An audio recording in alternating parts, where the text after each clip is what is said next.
Students, तो constructor तक हम लोगों ने लास्ट लेक्चर में जो है वो डिस्कस कर लिया था। तो अब हम मूव करते हैं नेक्स्ट जो मेथड है हमारे पास। उस मेथड में हमारे पास दो मेथड्स हैं, बड़े इंपॉर्टेंट मेथड, तीन मेथड्स हैं जो कि बहुत इंपॉर्टेंट हैं और ये आपको ओवरराइड करने पड़ते हैं जब भी आप अडाप्टर क्लास की बात करते हो। पहला जो मेथड है आपके पास वो मेथड होता है ऑन क्रिएट। ऑन क्रिएट का मेथड उस वक्त कॉल होगा जब आपका एक व्यू जो है वो बनाया जाएगा। तो उस टाइम के ऊपर हमारे पास वो पेरेंट आता है जिसमें वो व्यू जाना है और आपके पास व्यू टाइप आती है।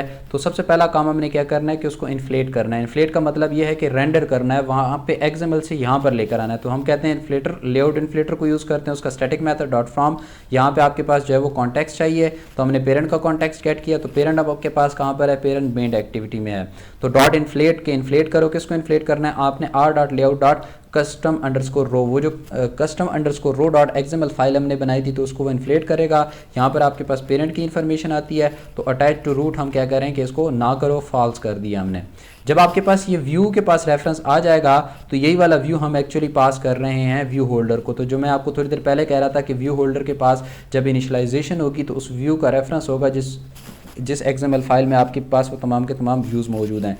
यहाँ से उसको किया जाएगा रिटर्न। जैसे ही ये रिटर्न करेगा, रिटर्न होने के बाद अब आपके पास ऑन क्रिएट के साथ दूसरा जो मेथड है वो आपके पास यूज़ होता है ऑन बाइंड। क्यों?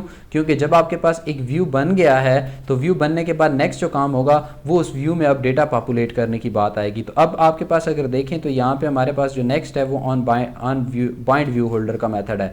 तो ऑन बाइंड व्यू होल्डर का मेथड में आपके पास एक तो पोजीशन आएगी कि एक्चुअली कौन सा व्यू या कौन सा रो एक्चुअली पॉपुलेट करना है। सेकंड थिंग आपके पास वही व्यू होल्डर आपके पास इनपुट में आ रहा होगा जो आपने वहां से रिटर्न किया। तो अगर 0 के केस में होगा तो वो ये 0 वाला होगा और अगर 1 के केस में होगा तो ये व्यू होल्डर आपके पास वो 1 वाली रो की इंफॉर्मेशन को स्टोर करेगा। तो सिंपल हमने holder dot txt post title dot set text, यहाँ पे हम लोगों ने प्रीफिक्स ऐड किया है जिससे जैसे पहले रिसाइकलर व्यू की एग्जांपल हम लोगों ने किया था, और पोस्ट एरे लिस्ट में से एक पोजीशन गेट किया है और साथ में पोस्ट टाइटल गेट कर दिया है। इस तरीके से पोस्ट आईडी गेट किया है और पोस्ट आईडी आ गई। इस तरीके से हमारे पास जो है वो यूज़र आईडी आ गई तो यूज़र आईडी सेट हो गई और हमने क्या किया, पोस्ट बॉडी को यहाँ पर जो है वो क्या कर लिया है, सेट कर लिया। तो जितनी इन्फॉर्मेशन रिक्वायर्ड थी जो हमने डिस्प्ले करनी थी वो यहाँ पर हमने ईजिली जो है वो सेट करके डिस्प्ले करा दिया। उसके बाद अगर हम नेक्स्ट मेथड की बात करें तो नेक्स्ट जो हमारे पास मेथड है दैट इज गेट काउंट।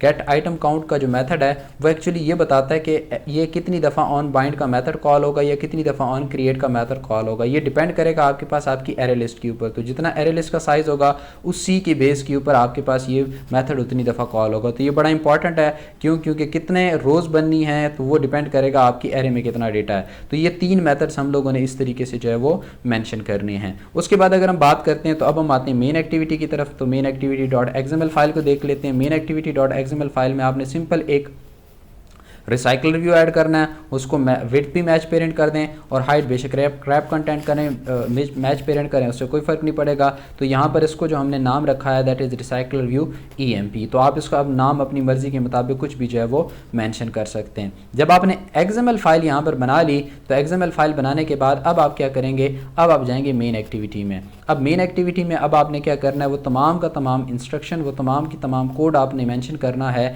जिसके थ्रू आप डेटा को जो है वो पॉपुलेट कर सकते हैं। तो डेटा को पॉपुलेट करने के लिए जो सबसे पहला काम होगा, तो मैं ज़रा इसको मिनिमाइज़ कर लूँ ताकि हम कोड को बेहतर वे में जो है वो व्यू कर सके। तो सबसे पहला जो टास्क आपने परफॉर्म करना है वो ये होगा कि आपने डिक्लेरेशन और इनिशियलाइजेशन करनी है। तो हमारे पास यहाँ पे लेआउट मैनेजर रिक्वायर्ड होगा, रिसाइकलर व्यू में रिक्वायर्ड होगा, उसके अलावा हमारे पास वो डेटा लिस्ट रिक्वायर्ड होगी जिसमें हमारे पास डेटा होगा और हमारे पास जो है वो एडाप्टर होगा।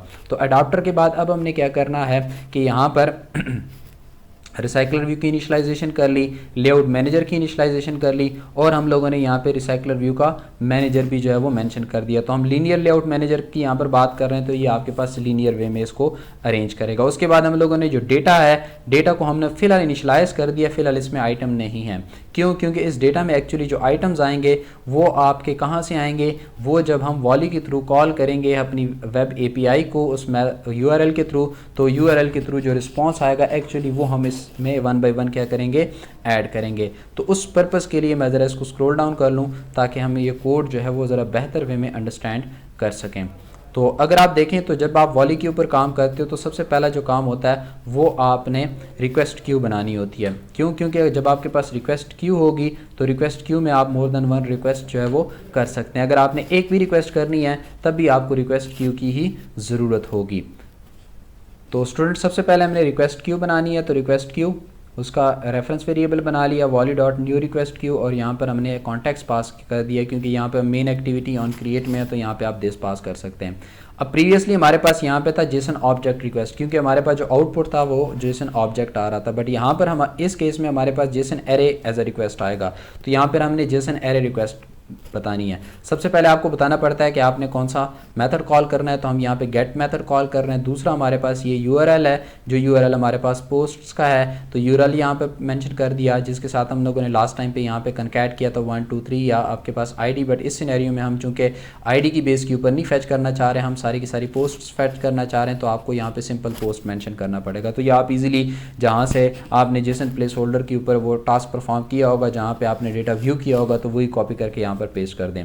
Jason object as an input argument नहीं जा रहा क्योंकि ये नॉर्मली आपके पास जो पोस्ट मेथड होता है उसमें यूज़ होता है। उसके बाद हमने यहाँ पर क्या किया है, अब उस लिसनर की इंप्लीमेंटेशन कर दी है। प्रीवियसली मैंने उसके लिए इनर क्लास बनाई थी, अब यहाँ पे इनर क्लास बनाने की बजाय मैं एनोनिमस इनर क्लास की बात कर रहा हूँ। तो एनोनिमस इनर क्लास का आपको आइडिया है कि एनोनिमस इनर क्लास के लिए आप उस पर्टिकुलर जो लिसनर होता है, लिसनर का ऑब्जेक्ट बनाते हो। जैसे ही ऑब्जेक्ट बनाते हो तो उसकी ओपनिंग और क्लोजिंग ब्रैकेट बन जाती हो, तो उन ओपनिंग और क्लोजिंग ब्रैकेट में आप वो मेथड मेंशन कर देते हो जिस मेथड की इंप्लीमेंटेशन लाजमी होती है। तो प्रीवियसली यहाँ पे जेसन ऑब्जेक्ट था, बट उस केस में चूंकि हम जेसन ऑब्जेक्ट फैच करके ला रहे थे, तो इस केस में यहाँ पर हमारे पास जो है वो जेसन एरे होगा। तो यहाँ पे रिस्पॉन्स की टाइप भी आपके पास जेसन एरे होगी। तो सिंपल हम क्या कर लेते हैं, 1 बाई 1 एक एक ऑब्जेक्ट निकाल लेते हैं। अब उस केस में हमें क्या करना पड़ेगा, 0 से स्टार्ट करना पड़ेगा, जितनी उसकी लेंथ है उससे लेस देन तक मूव करना पड़ेगा, और प्लस प्लस। अब जब आप पार्सिंग करते हो तो आपको कोड ट्राई कैच में लिखना पड़ता है, क्योंकि प्रीवियस एग्जांपल में हमने बात की थी कि इसमें सारी की सारी जो एक्सेप्शंस हैं दीज आर चेक्ड एक्सेप्शन। तो यहाँ हमने रिस्पॉन्स से डॉट गेट किया। गेट जब करेंगे तो हमें जो आउटपुट मिलेगी उसको हमें पार्स करना पड़ेगा। क्यों? क्योंकि पॉसिबिलिटी हो सकती है कि आपके पास एक एरे हो, उसके अंदर आपके पास फर्दर एक एरे हो, तो ये जो एक इंडेक्स के ऊपर आपके पास होगा, 0 इंडेक्स के ऊपर आपके पास जो वैल्यू होगी वो आपके पास एक फर्दर एरे होगी। तो अगर आप उसको जेसन ऑब्जेक्ट में पार्स करेंगे तो वो पार्स नहीं होगी। तो आपको पता होना चाहिए कि आपका जो फॉर्मेट है वो किस, जो डेटा है वो किस फॉर्मेट में आ रहा है। क्या एरे है, फिर उसके अंदर कुछ जो है वो जेसन ऑब्जेक्ट्स हैं, या फिर कुछ जेसन ऑब्जेक्ट हैं उसके अंदर एरे है, एंड सो ऑन। तो हमें पता है कि हमारे पास जब स्टार्ट होता है तो स्टार्ट में एक स्क्वायर ब्रैकेट, एरे के बाद हमारे पास कर्ली ब्रैकेट आ जाती है। कर्ली ब्रैकेट रिप्रेजेंट करती है कि आपके पास इसके बाद एक ऑब्जेक्ट आ रहा है, तो उसको जेसन ऑब्जेक्ट में हम लोगों ने सिंपल क्या कर लिया है, पार्स कर लिया है। अब जेसन ऑब्जेक्ट से डेटा गेट करेंगे तो obj dot get int user ID आ जाएगी, get int ID, get string title, get string body. तो एक्चुअली हमने क्या किया, यहाँ पे पोस्ट का कंस्ट्रक्टर कॉल कर लिया, और यहाँ पे इनको वहीं पर कंस्ट्रक्टर में 1 बाई 1 जो है वो मेंशन कर दिया है। साथ में हम लोगों ने डेटा में उसको ऐड कर दिया है, ताकि जितनी भी हमारे पास इंफॉर्मेशन आ रही है तो हमारे डेटा सोर्स में वो 1 बाई 1 क्या होती जाएँ, ऐड होती जाएँ। जब ऐड होती जाएंगी तो आपके पास वो जो एरे डेटा हमने बनाया था ऊपर, तो उसमें डेटा जब ऐड होना स्टार्ट हो जाएगा तो पहले जो डेटा होगा वो 0 इंडेक्स पर जाएगा, फिर 1 इंडेक्स, फिर 2 इंडेक्स, फिर 3 इंडेक्स। एक्चुअली मैं इसकी बात कर रहा हूँ जिसको हम लोगों ने यहाँ पे इनिशियलाइज़ किया था। उसके बाद आपको सिंपल जो है वो कैच लिखना है। कैच के केस में अगर आप देखें तो कैच में आप यहाँ पर जो है वो कुछ भी मेंशन कर सकते हो। यहाँ पर हम लोगों ने जो स्टैक ट्रेस की बात की है उसको मेंशन किया, और जब आपके पास ये लूप आपका ख़त्म हो जाए, यहाँ पे आपके पास ये फॉर लूप एंड हो रहा है, तो आपके पास जब फॉर लूप एंड हो जाए तो उसके बाद अब आपने क्या देना है कि भाई एडाप्टर को नोटिफाई कर देना है डेटा सेट चेंज। क्यों? क्योंकि अब आपके पास जो डेटा एरे है उसमें डेटा आ गया होगा, तो अब आपने नोटिफाई करना है ताकि अब आप का जो एरे लिस्ट है वो उसको रिसाइकलर व्यू है उसको एडाप्टर के थ्रू जो है वो इजीली पॉपुलेट किया जा सके। उसके बाद अगर हम बात करते हैं तो यहाँ पर एरर के केस में भी हम लोगों ने यहाँ पे एक एनोनिमस इनर क्लास को यूज़ किया है। तो एरर के केस में यहाँ पर सिंपल जो है वो हम एक मैसेज डिस्प्ले करा रहे हैं, जिस मैसेज को हम लोग नज़र आएगा उस वक्त जब आपके पास कोई एरर जो है वो अगर आता है ड्यूरिंग रिक्वेस्ट। उसके बाद आपने नेक्स्ट जो काम करना है वो क्या करना है कि इस रिक्वेस्ट को ऐड करना है क्यू में। तो रिक्वेस्ट हम लोगों ने क्यू में ऐड कर दी। अब वाली का काम है कि वो इसको किस तरीके से फैच करके लेकर आता है, तो बैक एंड के ऊपर वो थ्रेड के ऊपर इसको फैच करके लेकर आएगा और जैसे ही रिस्पॉन्स आएगा तो ऑन रिस्पॉन्स का मेथड कॉल हो जाएगा। एडाप्टर हम लोगों ने बना लिया, तो एडाप्टर में हम लोगों ने पहला कॉन्टेक्स्ट पास किया, दूसरा डेटा पास किया, उसके बाद हमने डेकोरेटर यानी आपके पास जो सेपरेटर है बिटवीन द रोज़ वो जो नज़र आ रहा है वो ऐड किया ताकि हमें सेपरेटेड डेटा जो है वो नज़र आए। और लास्ट के ऊपर आप लोगों ने रिसाइकलर व्यू में वो एडाप्टर जो है वो क्या कर दिया, सेट कर दिया ताकि वो डेटा जितना भी है वो सारा का सारा रिसाइकलर व्यू में जो है वो पॉपुलेट हो सके। अब यहाँ तक का कोड हमने एक्सप्लेन कर लिया, इसकी बेहतर वे में अंडरस्टैंडिंग डेवलप कर ली। अब हम ज़रा इस एप्लीकेशन को जो है वो रन करने की बात करते हैं। तो स्टूडेंट्स ये हमारी एप्लीकेशन जो है वो सक्सेसफुली इंस्टॉल हो गई है। तो अगर आप देखें तो इसके ऊपर आपको कुछ जो है ना वो इन्फॉर्मेशन नज़र आ रही है। जैसे मैं इसको फेच डाउन कर रहा हूँ तो आपके पास ये मज़ीद इन्फॉर्मेशन आपको नज़र आ रही है। तो जितनी आपकी पोस्ट थी वो सारी की सारी फैच होकर यहाँ पर आपको डिस्प्ले होना स्टार्ट हो गई हैं। तो इस लेक्चर में हम लोगों ने एक तो जेसन एरे की रिक्वेस्ट की, जेसन एरे को फिर पार्स करने की बात की और वो डेटा सारा का सारा हम लोगों ने रिसाइकलर व्यू में पॉपुलेट करना भी देखा। तो उम्मीद है ये कॉन्सेप्ट जो इस लेक्चर में डिस्कस हुए हैं ये आपको बेहतर वे में अंडरस्टैंड हो गए होंगे।